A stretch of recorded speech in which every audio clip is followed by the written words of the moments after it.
بسم اللہ الرحمن الرحیم. آپ دیکھ رہے ہیں ہمارا YouTube channel overseas production U S A. آج ہمارا موضوع پاکستان میں بدماشیوں کا عروج پاکستان سے باہر بچھی ہوئی بساط کے مطابق ہے، جس کی ہر چال دنیا کے دانشور جنہیں سپر پاور کا تھنک ٹینکس کا نام دیا جاتا ہے،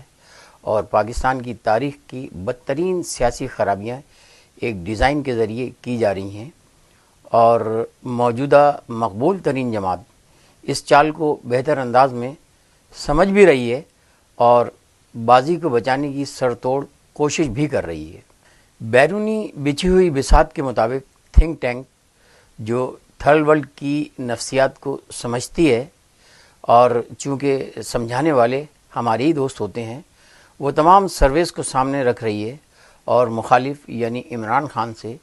یہ غلطی کروانا چاہتی ہے کہ وہ عوام کو جلدی سڑکوں پر لے آئے یا عوام کو اب سڑکوں پر لے آئے، جبکہ عمران خان کے ساتھ جو لوگ کھیل کا حصہ ہیں ان کے مطابق ابھی ٹکرانے کا وقت باقی ہے. جبکہ عام ذہن کے مطابق بس بہت ہو گیا کہ الفاظ ہیں اور جو ہر عام آدمی بولتا نظر آتا ہے. عمران خان کو جو برتری حاصل ہے، اس میں اس کا مائنڈ گیم پر مخالفین کے مقابلے میں عروج ہے، اور اس کی وجہ اس کا دولت سے رغبت نہ رکھنا، بے خوف رہنا، خاندان کی زندگی تک سے خوف نہ کھانا، ہر حال میں میرٹ کا استعمال، اس کا ارادہ پہاڑ کی طرح مضبوط ہونا، اور کسی لیڈر کی جو منزل ہوتی ہے اس کا حاصل کرنا کہ دنیا اس کو تسلیم کرے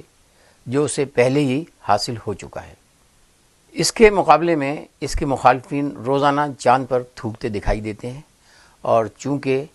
ان بیچاروں کو حکم یہ ہے اس پر چوری کے الزامات لگاتے رہیں جو اسے مزید طاقتور بناتے جا رہے ہیں. اس وقت پاکستان جو کہ میدان ہے شطرنج کا، اس میں ایک عام آدمی کو اس سے غرض نہیں ہے عمران خان کی پارٹی جیتتی ہے یا نہیں،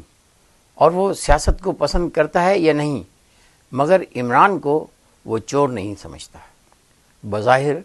بیرونی شاطر اس وقت مات کے قریب پہنچ رہے ہیں، اور ان کی بدحواسیاں جس میں گرفتاریاں، بدماشیاں اور الیکشن سے فرار بالکل ایسا ہی ہے کہ ان کے تمام مہرے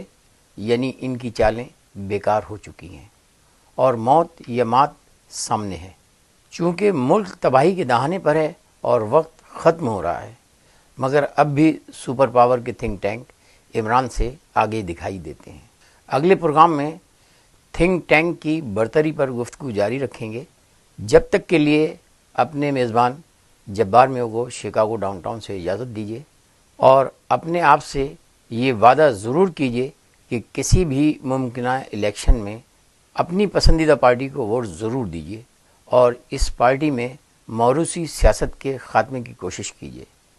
اللہ حافظ. پاکستان زندہ باد.